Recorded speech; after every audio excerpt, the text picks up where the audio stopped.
नमस्कार दोस्तों। तो आज हम बात करने वाले हैं भारत के कुछ ऐसे राज्य हैं जिन राज्यों को कुछ विशेष प्रावधान मिले हुए हैं। यानी हमारे यहाँ जो 28 राज्य हैं, तो 28 राज्यों में से कुल 11 राज्य ऐसे हैं जिन राज्यों को कुछ विशेष सुविधाएं मिली हुई हैं। और यह जो मैं वीडियो बना रहा हूँ इस खबर को लेकर बना रहा हूँ कि अभी क्योंकि आपने सुना होगा कि आंध्र प्रदेश राज्य था, आंध्र प्रदेश राज्य ने अपने राज्य के लिए विशेष श्रेणी के दर्जे की मांग की है केंद्र सरकार से। तो आखिर यह विशेष श्रेणी का दर्जा जो कि आंध्र प्रदेश राज्य के द्वारा जिसकी डिमांड की गई है, मांग की गई है, वह क्या है, उसके संदर्भ में यह वीडियो आपके सामने प्रस्तुत कर रहा हूँ।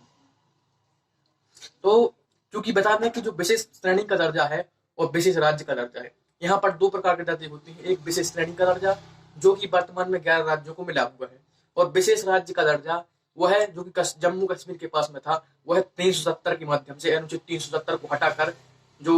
केंद्र सरकार के द्वारा 2019 में इसको समाप्त कर दिया गया है। तो इस प्रकार से जो आंध्र प्रदेश के द्वारा जो दर्जा मांगा गया है वह कश्मीर जैसा नहीं है, बल्कि वह विशेष राज्य का दर्जा नहीं, बल्कि वह विशेष श्रेणी में शामिल होने के लिए दर्जा है।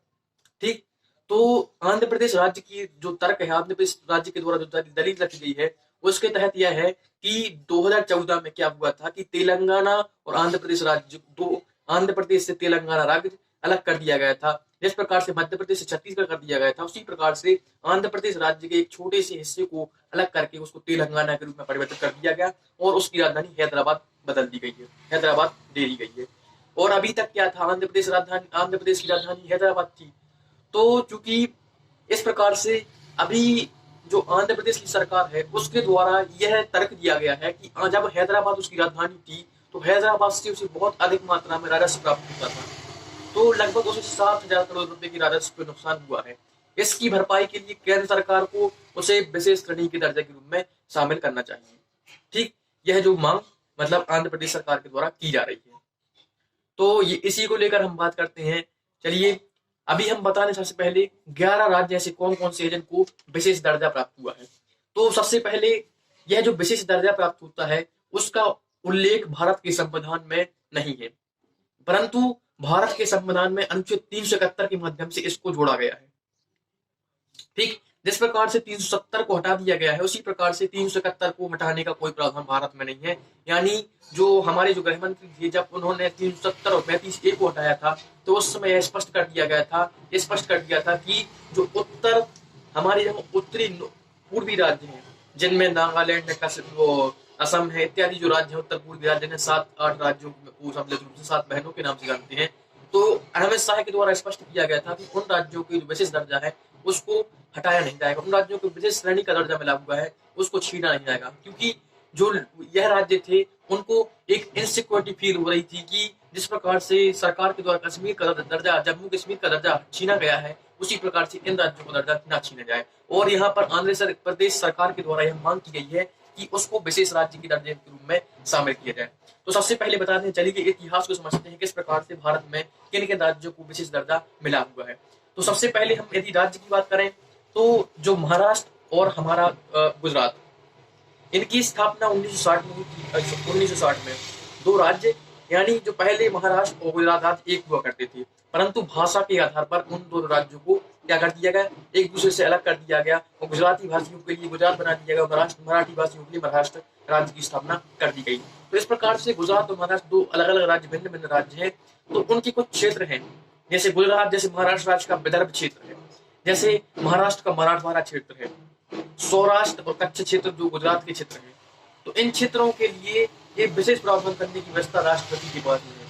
यानी राष्ट्रपति चाहे तो सौराष्ट्र और कच्छ के लिए कुछ विशेष प्रावधान गुजरात के हिस्से में कर सकता है, गुजरात के राज्यपाल के माध्यम से करवा सकता है। उसी प्रकार से मराठवाड़ा और विदर्भ दो रीजन जहां पर जो सूखा वृष्टि वाले क्षेत्र हैं महाराष्ट्र के, तो उन क्षेत्रों में जो राष्ट्रपति है, तो राष्ट्रपति के पास में अधिकार है कि इन दो राज्यों के लिए विभिन्न मतलब प्रमुख रूप से जो विशेष अधिकार, विशेष अधिनियम मतलब विशेष सुविधाएं इन जिलों के लिए प्रमुख रूप से विदर्भ जिले और मराठवाड़ा जिले के लिए कर सकता है। इसके अलावा सौराष्ट्र और कच्छ जो दो क्षेत्र हैं जो कि गुजरात के कोस्टल मतलब तटीवर्ती क्षेत्र हैं, उनके लिए भी कुछ विशेष सुविधा राष्ट्रपति के द्वारा की जा सकती है, यह प्रबंध किया गया है।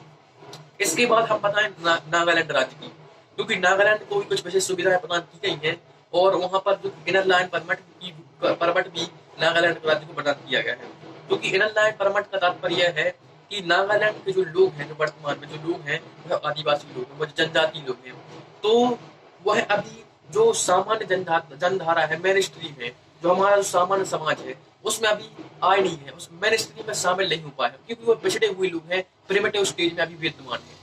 तो इस प्रकार से यदि आम लोग वहां पर बिना किसी अनुमति से जाएंगे, तो आम यदि व्यापारी वर्ग जाएंगे या फिर कोई अन्य वर्ग, तो वहाँ की जो संस्कृति है, वहाँ का जो कल्चर है, वहाँ की जो भाषा है, उसको नुकसान पहुंचने का खतरा उत्पन्न हो सकता है। तो इस प्रकार से नागालैंड की सरकार के द्वारा इसका परमिट दिया जाता है कि कौन मतलब किन व्यक्तियों को केवल पर्यटन के उद्देश्य से नागालैंड में जाने की अनुमति है, ऐसे कोई व्यक्ति अन्य व्यक्ति नागालैंड में जाने की अनुमति नहीं रखता है। केवल उसके लिए उसको जो इनर लैंड परमिट है, एक परमिट लेना होगा, एक मतलब एक अनुमति प्राप्त करनी होगी नागालैंड की सरकार से, तभी आप नागालैंड राज्य में प्रवेश कर सकते हैं। तो इस प्रकार से नागालैंड राज्य को, जिसकी स्थापना नागालैंड राज्य की स्थापना 1962 में हुई थी, आपको बता दें। पहले यह सभी क्षेत्र असम के अंतर्गत आते थे। नागालैंड, मिजोरम, यह जो उत्तर पूर्व का एरिया है पूरा, वह असम के अंतर्गत आता था। यदि आप इसको बेहतर तरीके से देखना चाहे तो मानचित्र में और तरीके से, एटलस में और अच्छे तरीके से आप इसको देख सकते हैं। तो जो नागालैंड है, नागालैंड की स्थापना 1962 में 13वें संविधान संशोधन के माध्यम से हुई थी। यानी इसको मतलब नागालैंड राज्य को बनाने के लिए 13वां संविधान संशोधन किया गया था और 1962 की बात है। तो 371 का के तहत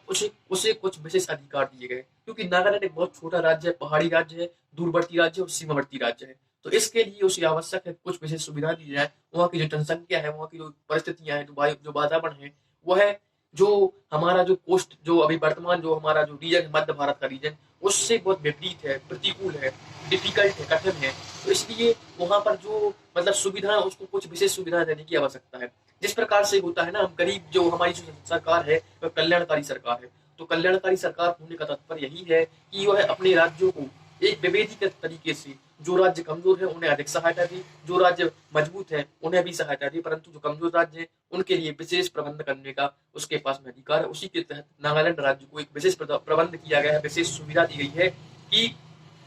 नागालैंड में जो भी मतलब नियम लागू होंगे, यदि केंद्र सरकार यदि किसी अधिनियम को बनाती है, किसी नियम को बनाती है, तो नागालैंड राज्य में वह हूबहू लागू नहीं होंगे, बल्कि वहां की जो धार्मिक स्थिति है, वहां का जो सामाजिक सांस्कृतिक स्थिति है, उसके अनुसार उसमें कुछ परिवर्तन करके लागू किया जाएगा,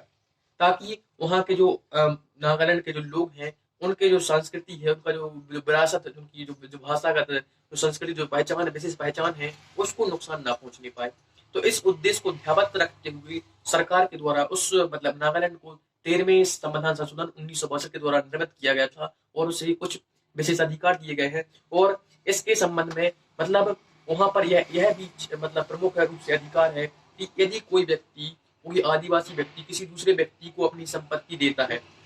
अब भाई कैसा क्यों देगा, बेचता है, देता है, बेचता है, तो क्यों बेचेगा, तो उसको बेचने के लिए यानी भूमि हस्तांतरण करने के लिए पहले सरकार से अनुमति लेनी होगी। क्योंकि क्या होता था, जो व्यापारी लोग हैं, तो व्यापारी लोग आदिवासी लोगों को शोषण ना कर सके, उन्हें अपनी जमीन से बेदखल ना कर सके। क्योंकि जो व्यापारी वर्ग है क्या करता था, असम की हम आपको बता रहे हैं, प्रत्यक्ष उदाहरण की बात कर रहे हैं। तो असम में जो जैसे कि जानते हैं कि असम में पेट्रोलियम या फिर जो गैस मिनरल्स बहुत व्यापक मात्रा में पाए जाते हैं। तो जो पश्चिम बंगाल के जो व्यापारी वर्ग के लोग थे, वह असम में जाते थे और असम के जो प्रमुख जो क्षेत्र होते थे, प्रमुख जहां पर उन्हें संभावना है कि यहाँ पर चाय बागान की मतलब उगाया जा सकता है, चाय बागान या फिर कुछ अन्य तरीके से व्यापार किया जा सकता है। तो वह क्या करते थे, जो मतलब आदिवासी लोग थे, उनको बहला फुसलाकर उनकी जो जमीन थी, उनकी जो संपदा थी, उसको अपने कब्जे में कर लेते थे, उसको उसके माध्यम से उसको खरीद लेते थे। और क्योंकि वह ऋण देते थे, ऋण कोई आदिवासी व्यक्ति चुका नहीं पाता था, तो इस ऋण का उपयोग मतलब ऋण के दबाव के चलते वह उसको जमीन हस्तांतर करते थे या बेच देते थे। तो इस प्रकार से जो आदिवासियों का शोषण ना हो पाए, आदिवासियों के साथ किसी प्रकार की गलत तरीके से व्यवहार ना हो पाए, उनकी संपत्ति को ना छीना जाए, इस उद्देश्य के लिए, इस भूमिका को रखते हुए जो सरकार है, उस सरकार ने नागालैंड राज्य के लिए 1962 में एक विशेष प्रावधान किया और अनुच्छेद 371 का के तहत उसे विशेष दर्जा प्रदान किया गया कि यदि कोई नियम सरकार के द्वारा, केंद्र सरकार के द्वारा लागू किया जाता है, तो वह नागालैंड में तभी लागू होगा जब उसको संपूर्ण देख लिया जाएगा। उसमें यदि किसी प्रकार के जो ऐसे तत्व हैं जो नागालैंड की समाज या संस्कृति या फिर धर्म से धर्म से मेल नहीं खाते हैं या फिर उन पर कुछ मतलब प्रतिकूल प्रभाव डालते हैं, तो वह नियम लागू नहीं होंगे। यानी राज्यपाल को, नागालैंड के राज्यपाल को यह अधिकार है। इसके अलावा एक नागालैंड का एक जिला है त्वोइनसांग जिला। तो त्वोइनसांग जिला के लिए एक परिषद का निर्माण किया गया है। यानी त्वोइनसांग जिले को गवर्न करने के लिए, प्रशासन करने के लिए वहां पर विधायक नहीं होगा, बल्कि 35 लोगों की परिषद का निर्माण किया गया है। यानी 35 लोगों की परिषद त्वोइनसांग जिला को संचालित करने के लिए दी गई है और त्वोइनसांग जिला से एक मंत्री बनाया जाएगा। यहाँ पर यह मतलब प्रावधान किया गया है। तो ठीक है, तो यहाँ पर एक परिषद बनाई गई है, क्षेत्रीय परिषद बनाई गई है, जिसके तहत जो राज्य सरकार मतलब केंद्र सरकार या राज्य सरकार के द्वारा जो भी नियम बनाया जाता है वह त्वोइनसांग जिला की जो 35 लोगों की परिषद है, सबसे पहले वह उस अधिनियम को निरीक्षण करेगी कि उसमें कुछ ऐसे तत्व तो नहीं है जो मतलब जो वहाँ के लोग, त्वोइनसांग जिला के जो पिछड़े हुए लोग हैं, बहुत पिछड़े हुए लोग हैं, बहुत ही प्रिमिटिव अवस्था में है, तो उन लोगों पर यदि कोई उसका प्रतिकूल प्रभाव होता है तो त्वोइनसांग जिला की जो परिषद है वह इसको रिजेक्ट कर देती है। इस प्रकार से यदि कोई नियम लागू करना है आपको तो त्वोइनसांग जिला की जो परिषद है, क्षेत्रीय परिषद है 35 लोगों की, उससे अनुमति लेना अनिवार्य हो जाता है। तो इस प्रकार से नागालैंड राज्य के लिए कुछ विशेष प्रावधान 1962 में 13वें संविधान संशोधन के माध्यम से किए गए हैं और इसे 371 का के तहत कुछ विशेष दर्जा प्रदान किया गया है। ठीक,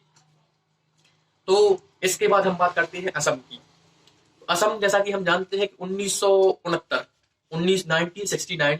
में इसका निर्माण हुआ और क्योंकि इसका निर्माण 22वें संविधान संशोधन 1969 के माध्यम से हुआ है, तो असम के लोगों को भी कुछ मतलब विशेष अधिकार प्रदान किए गए हैं, क्योंकि यहाँ पर मतलब कुछ जिले हैं जैसे बोडोलैंड का निर्माण किया गया है। यानी जो बोडो लोग हैं, बोडो वहाँ की जनजाति है, तो जनजाति लोगों की सुरक्षा करने के लिए 3-4 जिलों को इकट्ठा कर दिया गया है। यानी 3-4 जो जिले हैं बोडोलैंड का निर्माण किया गया है, तो बोडोलैंड में 3-4 जिले आते हैं। उन जिलों में जो सरकार के नियम बनाए जा रहे हैं वह तभी लागू होंगे जब बोडोलैंड की जो परिषद है उसके द्वारा वह नियम या वह अधिनियम लागू कर दिया जाएगा, उसको देख लिया जाएगा, स्वीकृत कर दिया जाएगा, तभी वह नियम असम में लागू हो पाएगा। इस प्रकार से 3-4 जिलों की वहां पर परिषदों का निर्माण किया गया है और अभी हमारे गृह मंत्री अमित शाह जी के द्वारा मतलब पिछले साल 2019 की बात है, बोडो लोगों के साथ एक समझौता किया गया है जिसके तहत उन्हें बोडोलैंड परिषद का गठन करने की स्वीकृति प्रदान की गई है और उनके द्वारा उनके मतलब जो सरकार है, सरकार के द्वारा उन्हें राहत पैकेज देने की घोषणा भी की गई है। तो इस प्रकार से असम के लोगों के लिए भी कुछ विशेष प्रावधान किए गए हैं, वैसे ही के साथ नागालैंड के लोगों के लिए भी किए गए हैं। और इसके बाद हम बात करते हैं मणिपुर की, क्योंकि मणिपुर भी हम जानते हैं कि मणिपुर भी पिछड़ा हुआ इलाका है, पिछड़ा हुआ प्रदेश है, क्योंकि वह पहाड़ी प्रदेश है और पहाड़ी प्रदेश में हम जानते हैं कि मणिपुर में जो आम लोग आजीविका के लिए, अपने साधनों के लिए, अपने आय के स्रोत के लिए केवल जो पहाड़, जो जंगलों पर निर्भर करते हैं। यानी या तो उनके पास में आय का संसाधन है, आय का संसाधन या तो जंगल है या फिर उनके पास में पर्यटन, दो केवल साधन है जो कि आय के संसाधन के रूप में उनके पास में उपलब्ध है। इसके अलावा जो सरकार है, सरकार के विकास कार्य भी उस क्षेत्र तक नहीं पहुंच पाए हैं, सरकार की योजना है उस क्षेत्र तक नहीं पहुंच पाई है, क्योंकि हम बात करें तो मतलब उत्तर पूर्व का पूरा रीजन एक ऐसा क्षेत्र रहा है, वह सदा से ही पिछड़ा हुआ रहा है। यानी अंग्रेज जब भारत में शासन कर रहे थे तो उनका जो मणिपुर, असम या इस क्षेत्र से बहुत ही कम सरोकार था, वह केवल बंगाल, बंबई, मध्य प्रदेश यानी पूरे जो वर्तमान का जो भारत का मुख्य भूमि है, तो मुख्य भूमि पर वह शासन कर रही थी। परंतु जो मणिपुर है, नागालैंड है या फिर मिजोरम है, इत्यादि क्षेत्रों में उन्होंने प्रत्यक्ष रूप से शासन करने का प्रयास नहीं किया, क्योंकि वह जानते थे कि जो पिछड़े हुए लोग हैं उनको उन पर शासन करना बहुत ही कठिन कार्य होता है। तो इस प्रकार से अंग्रेजों ने भी उस समय अपने मतलब कलकत्ता में या फिर बंबई में या फिर मद्रास में ट्रेन मतलब रेलवे लाइन बिछाई, परंतु उस क्षेत्र में विकास करने का कोई उनके द्वारा कार्य नहीं किया गया। तो इस प्रकार से यह जो क्षेत्र रहा है हमेशा से पिछड़ा हुआ रहा है, हमेशा से ही अनदेखी का शिकार रहा है। इस प्रकार से इस जो क्षेत्र है, जो उत्तर पूर्व का क्षेत्र है, उसमें एक राज्य है मणिपुर। तो मणिपुर को लिए भी जो सरकार है, सरकार के द्वारा इसी प्रकार की सुविधा प्रदान की गई है। यानी कोई नियम यदि लागू किया जाएगा वहां पर, तो उसे मतलब उसी समय लागू किया जा सकता है जब उस मतलब मणिपुर राज्य की जो विशेष परिस्थितियां हैं उसको ध्यान में रखकर ही किया जाएगा उस नियम को लागू। जैसे कृषि विधेयक लाया गया है अभी, तो कृषि विधेयक को ज्यों का त्यों उसी रूप में लागू उस मणिपुर या फिर मिजोरम या फिर असम राज्य के लिए नहीं किया जाएगा, बल्कि उसमें कुछ थोड़े बहुत बदलाव होंगे जो कि वहां की परिस्थितियों के अनुसार होंगे। तो उसके बदलाव के अनुसार ही वहां पर कुछ मतलब वह नियम लागू होगा। इसके बाद करते हैं हम बात करते हैं आंध्र प्रदेश और तेलंगाना राज्य की, जो कि आंध्र प्रदेश और तेलंगाना राज्य, जो कि तेलंगाना राज्य का निर्माण हुआ है 2014 में। 2014 में इसका आंध्र प्रदेश से अलग करके तेलंगाना राज्य का निर्माण कर दिया गया था। परंतु जो आंध्र प्रदेश राज्य और तेलंगाना राज्य आंध्र प्रदेश राज्य था, उसका जो वास्तविक रूप से निर्माण हुआ था वह 32वें संविधान संशोधन 1973 के माध्यम से हुआ था। तो इसके तहत उसको कुछ विशेष अधिकार प्रदान किए गए थे। जैसे विशेष अधिकार में यह था कि राष्ट्रपति को यह अधिकार होगा कि जो आंध्र प्रदेश के लोग हैं वो आंध्र प्रदेश के लोगों के लिए कुछ विशेष सेवाओं में, विशेष केंद्र सेवाओं में कुछ विशेष आरक्षण प्रदान किया जाए, यानी रोजगार के अवसर के लिए कुछ विशेष सुविधाएं आंध्र प्रदेश के लोगों को प्रदान की जाए। इसके साथ साथ जो कैडर की व्यवस्था होगी, यानी जब बड़े बड़े अधिकारी बनते हैं, आईपीएस आईएएस अधिकारी बनते हैं, तो जब कोई व्यक्ति आईपीएस बनता है, आईएएस बनता है, तो उसके बाद उसके लिए कैडर चुनने की सुविधा होती है कि कौन सा कैडर मतलब आपको दिया जाए, किस क्षेत्र में आपको पदस्थ होना है। तो उस पदस्थ के लिए, उस नियुक्ति के लिए उसको कैडर चुनना होता है। तो यह जो आंध्र प्रदेश के लोग हैं उन्हें विशेष सुविधा दी गई है कि वह आंध्र प्रदेश कैडर चुन सकते हैं। वरना होता क्या है कि यदि कोई व्यक्ति कोई कैंडिडेट यदि चुना जम्मू कश्मीर का है तो उसे जम्मू कश्मीर राज्य में नौकरी करने का मौका नहीं मिलता है, बल्कि दूसरे राज्यों में, चाहे राजस्थान हो या फिर कुछ अन्य राज्यों में नौकरी करने का अवसर प्राप्त होता है। इसी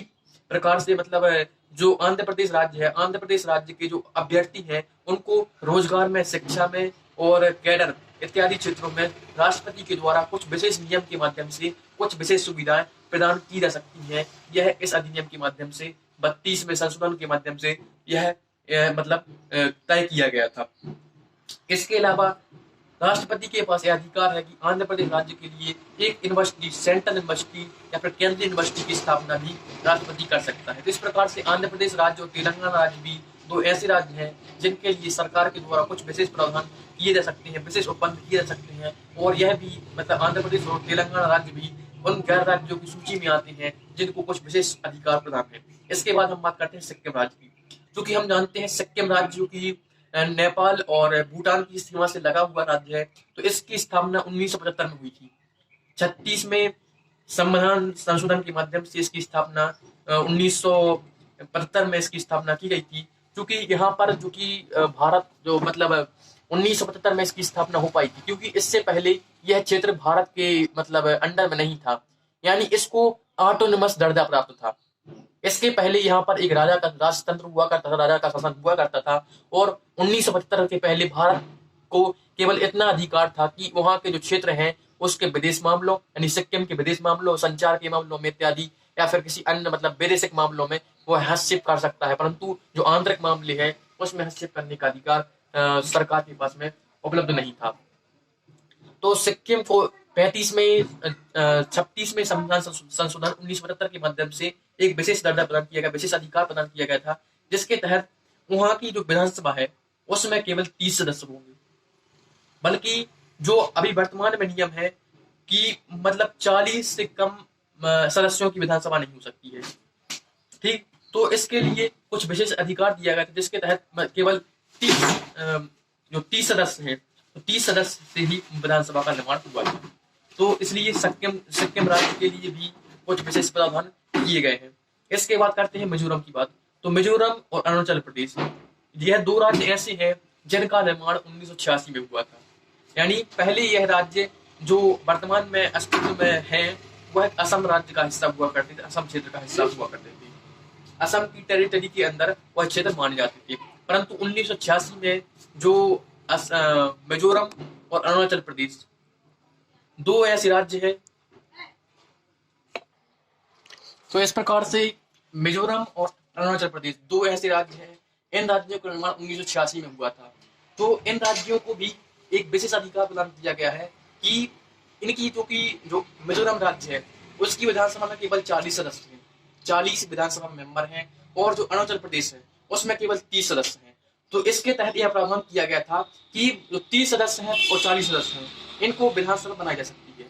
यानी हमारे जो संविधान है उसमें नियम इतना नहीं है कि केवल 40 सदस्यों की बदौलत वह राज्य विधानसभा में हासिल कर सकता है, क्योंकि कोई भी छोटा राज्य है उसके पास में यदि 40 सदस्य हैं, 40 मेंबर्स हैं, तो उसको विधानसभा बनाने का अधिकार नहीं है, परंतु इन्हें विशेष अधिकार मिला है, इसी के तहत वो बना सकते हैं, मतलब वो विधानसभा में शामिल हो सकते हैं, विधानसभा वाले राज्य हो सकते हैं। इसके अलावा गोवा को भी कुछ विशेष अधिकार प्रदान किए गए हैं, जिसके तहत गोवा भी मतलब एक विशेष अधिकार के क्षेत्र में आता है। इसी के साथ कर्नाटक राज्य है, कर्नाटक राज्य को भी 371 अनुच्छेद 371 के तहत ही जो विशेष अधिकार प्रदान किए गए हैं, जिसके तहत जो हैदराबाद कर्नाटक वाला क्षेत्र है,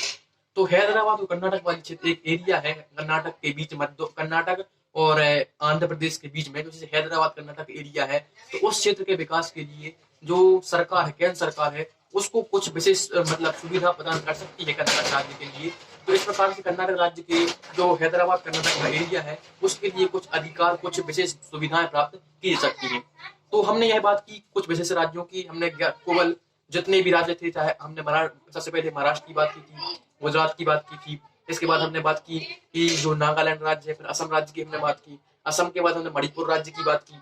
मणिपुर के पश्चात हमने आंध्र प्रदेश और तेलंगाना राज्य की बात की, आंध्र प्रदेश, तेलंगाना, फिर सिक्किम राज्य की बात की, फिर हमने मिजोरम अरुणाचल प्रदेश राज्य की बात की, इसके बाद हमने गोवा और फिर कर्नाटक के कुछ क्षेत्रों की बात की। तो इस प्रकार से यह जो कुल राज्य है, इन सभी राज्यों को कुछ न कुछ छोटे मोटे तौर पर ही विशेष अधिकार प्रदान है, और जो कि जम्मू कश्मीर है, जम्मू कश्मीर राज्य का जो विशेष अधिकार का दर्जा है उसको छीन लिया गया है। तो अभी जो हम जिसके बारे में, जिस संदर्भ में भी हम चर्चा कर रहे थे कि किस प्रकार से जो आंध्र प्रदेश राज्य है, आंध्र प्रदेश राज्य के जो विशेष दर्जा है, आंध्र प्रदेश राज्य ने विशेष दर्जे की मांग की है कि उस राज्य को विशेष दर्जा प्रदान किया जाए, क्योंकि जब 2014 में आंध्र प्रदेश से अलग करके तेलंगाना राज्य का निर्माण हुआ था, तो केंद्र सरकार के द्वारा यह वायदा किया गया था कि जो आंध्र प्रदेश है, तो आंध्र प्रदेश को विशेष श्रेणी के दर्जे के रूप में शामिल किया जाएगा। परंतु क्योंकि 2018 का जो स्टेटमेंट अरुण जेटली के द्वारा दिया गया था, तो अरुण जेटली ने 2018 में ही स्पष्ट कर दिया था कि जो आंध्र प्रदेश राज्य है, आंध्र प्रदेश राज्य को वित्तीय अनुदान तो दिया जा सकता है, परंतु उसे विशेष श्रेणी का दर्जा या विशेष राज्य का दर्जा नहीं दिया जा सकता है। तो इस प्रकार से जो मतलब जो आंध्र प्रदेश राज्य की जो मांग है कि उसको जो हैदराबाद है, जो उसका राजधानी क्षेत्र था,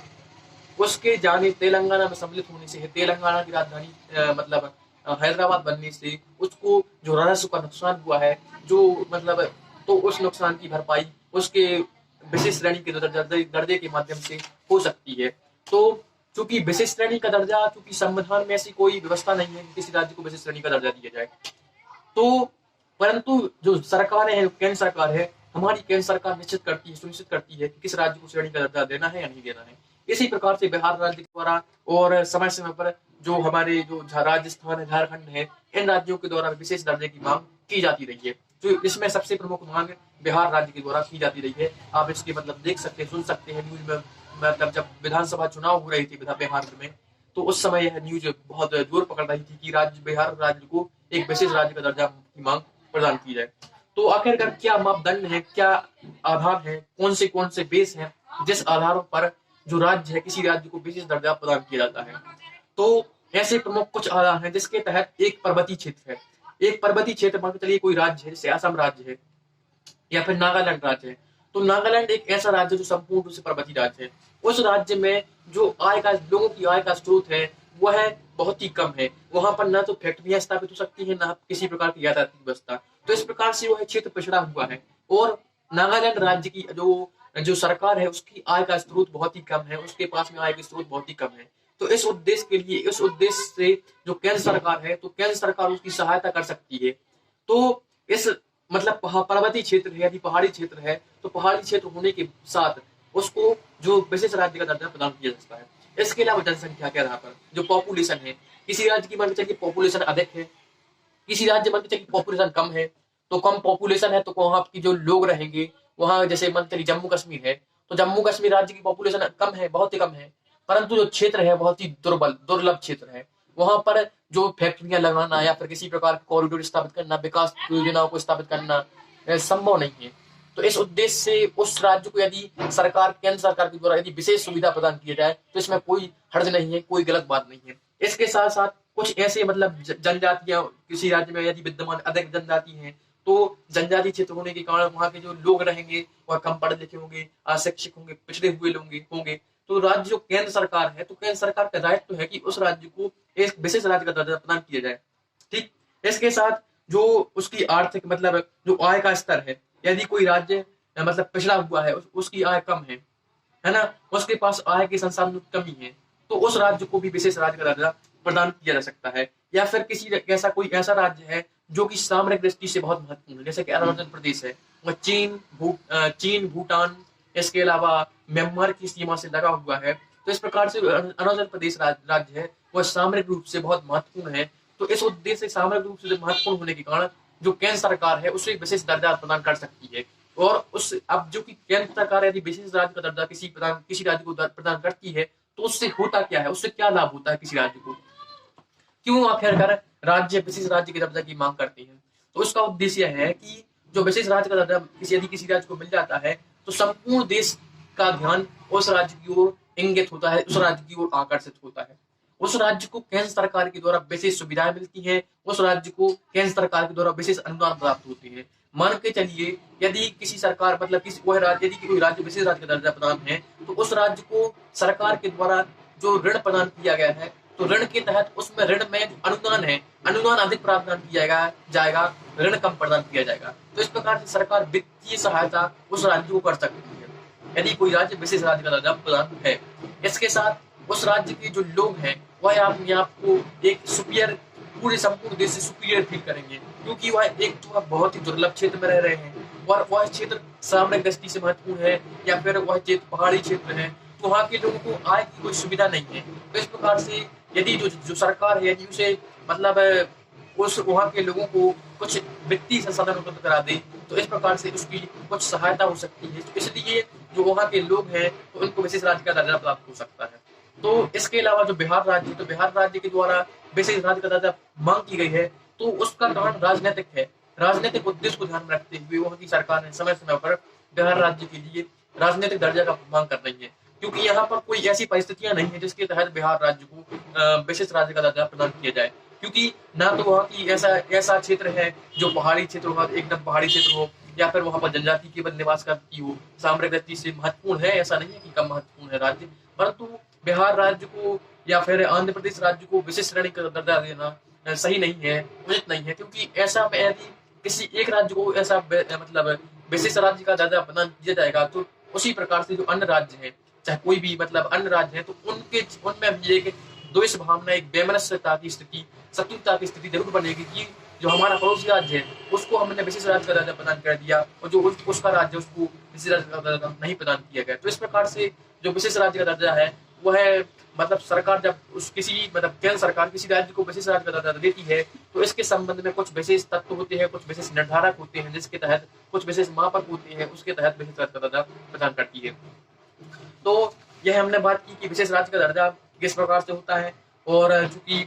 विशेष राज्य के दर्जा राज्यों के द्वारा इसलिए मांग की जाती है क्योंकि जिस राज्य को विशेष राज्य का दर्जा प्रदान हो जाता है उसके लिए कुछ विशेष सुविधाएं मिलती हैं, कुछ विशेष अधिकार मिलते हैं, राइट्स मिलते हैं, कुछ विशेष सुविधा अनुदान की सुविधा प्राप्त होती है। जो वहाँ के लोग हैं तो वहाँ के लोग अपने आप को संपूर्ण देश में रिप्रेजेंट कर पाते हैं, वह संपूर्ण देश की जो आकर्षण का केंद्र बनता है। जिस प्रकार से जम्मू कश्मीर राज्य था, जम्मू कश्मीर राज्य को एक विशेष राज्य का दर्जा प्रदान हुआ था, तो उसके तहत संपूर्ण देश में उसकी मतलब संपूर्ण देश की निगाहें पूरे जम्मू कश्मीर पर टिकी हुई होती थी, क्योंकि वह एकदम से मतलब एक संप्रभु राष्ट्र की तरह व्यवहार करने लगा था।